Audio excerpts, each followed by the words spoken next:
Guys, today I want to talk about the top 5 things that I've seen struggle when you're a gym trainer becoming a gym owner. I've struggled with some of these things. I've coached people who struggle with these things. I'm telling you, if you can not make these big 5 mistakes, please, please, please don't do it. The first thing is how to get leads in marketing. When people go to open a business, there's always hype, right? And you guys are gonna see this.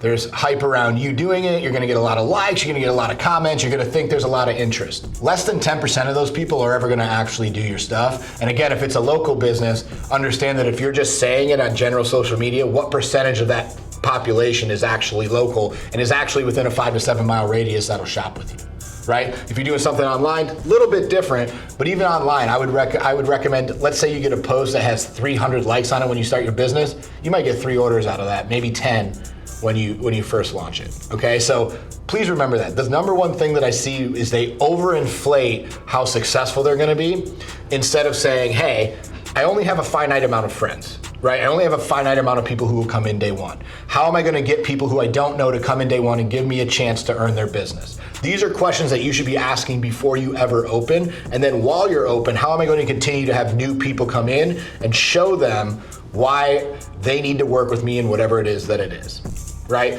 Because nobody has unlimited friends.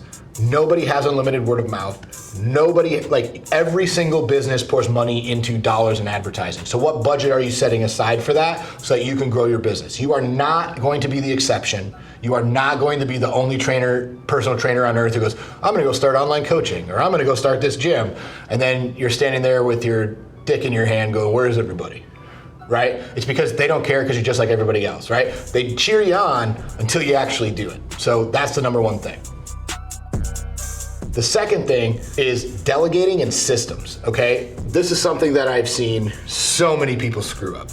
When they go from personal trainer to gym owner, and I struggled with this myself, was I didn't take a single session off for 6 months. Not one single session.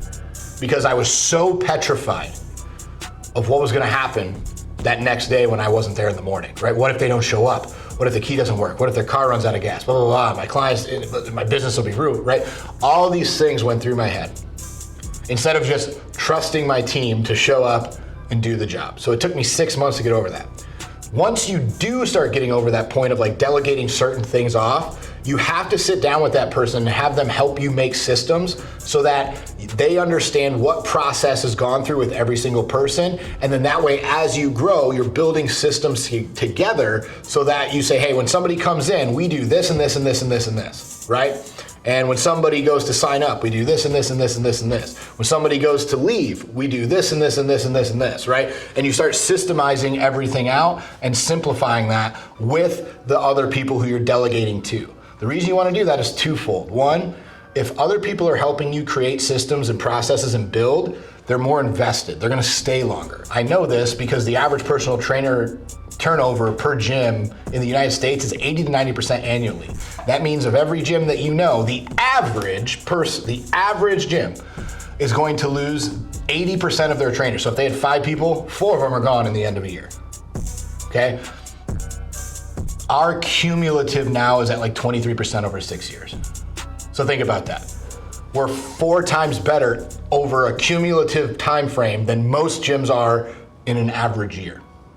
Think about that. So just something that I wanted to put in your head because I've seen it work. It works every single time. And to be honest, especially as you delegate and you grow and you open more and more and more, making sure that people have buy-in, that they have skin in the game, that they have ways that they're invested in the company is the only single way to keep great people around, okay? As soon as great people don't have that, they'll go somewhere else that will give it to them. I promise you, I've seen it done. The third thing, and that flows right into this, is hiring for careers. So when you're giving people jobs, right, there should be ways for them to start out. There should be vision being shown to them. There should be where their career is gonna go based on what they want. And then there should be steps that they're gonna need to do in order to prove to you along the way that they're on that path, right? And this needs to be both, not just personally, but also business-wise, okay? If you have people who wanna own their own gym one day who work for you, that's great. Is the gym that they're working at winning? What are they doing to become a better business person? What are they doing to learn all the systems on the front end, the back end, the sales, the attrition, the marketing, the leads, et cetera, everything that they're gonna have to learn in order to actually run a gym someday or own a gym someday, right? And then the number one thing that a lot of people don't want to have the conversation about is, are they actually good at it and actually winning on math paper? Like on paper, on your P&L, are they getting better, right? Because if they're not, and they're just acting like they are, these are huge problems inside of your business. And what you need to do is sit down and be really real with these people, okay? It's impossible for you to win if people are literally just brain dead to the fact that the effort that they're putting in is not producing a result.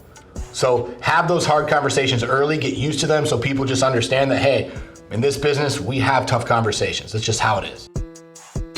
Vision of these people. Do they see a place for you to really actually help them get to where they want to go, right? Because again, where you might want to go, great.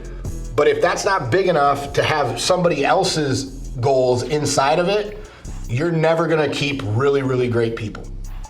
Okay, it's just never gonna happen. So you have to keep evolving, you have to keep pushing, you have to keep growing, or else you're better off just being solo or family and just do it yourself, hit a certain level and be comfortable with that, and then you won the game, right? If that's happiness to you, cool, right? You and your wife go to the pizza shop every day, you make your pizza, you work for 8 hours a day, you know, you can make 100 grand, 200 grand a year, and you go home. That's cool if that's what you want to do. But if you ever want a team that's going to grow things, you ever want to have careers, and you ever want to have something bigger, you're going to have to learn that. The last thing that I see so many personal trainers screw up, and this is probably the most important one, is they get in it for passion without ever figuring out how to make a profit. Okay? And I see this all the time, sadly. Right? Most gyms that I've worked with make between an average of $180,000 and $350,000 a year. Terrible, right? And they have no hope for their careers. They have no hope for anyone who works for them. They have because they're just not big enough. There's not enough cash. They can't do it. And the number one problem for a lot of them is they started off because they really like fitness, or they really liked working out, or they attended a gym, or they did this, right? Some gym that was really successful, and they saw dollar signs, or they saw they could do it too, yada, yada, yada. And what happens is this, is they never actually sit down and say, who are the people that I want to work with? Does that make sense in this community?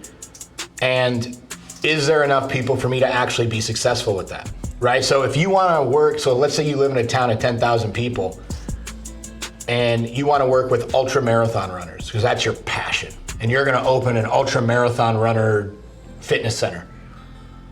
Cool. How many ultra marathon runners are in your town? Or people who aspire to run ultra marathons?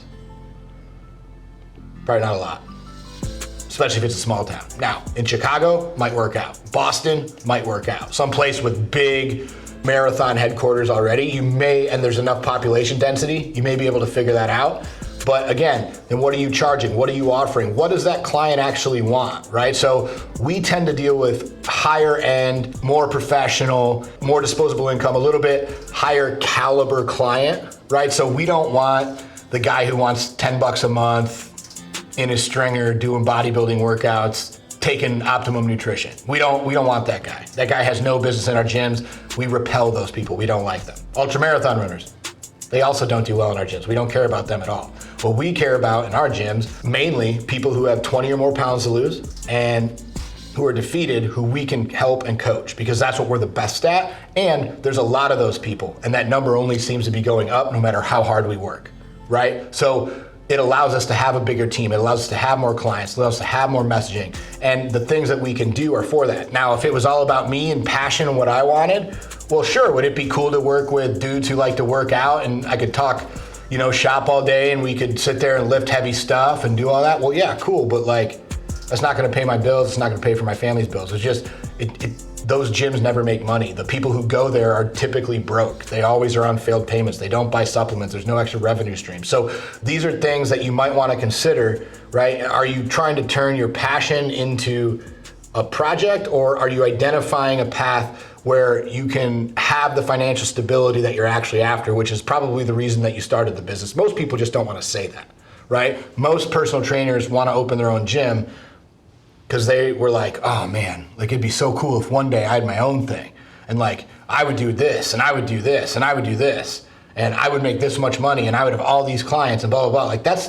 That's why you do it. You don't do it to work with 4 people, be broke, and work at Walmart, right? Like nobody's got into business for that. So sit down and actually think about these things before you open a gym, guys, because I've seen so many gyms, so many personal trainers try to become owners without being very, very real about what I just talked about.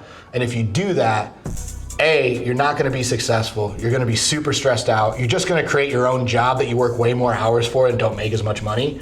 And you're gonna feel defeated. And our industry needs great people to win. It needs great personal trainers. It needs people with passion who actually give a damn about helping people. But you also have to be financially intelligent as well. So these are the top 5 things I would do.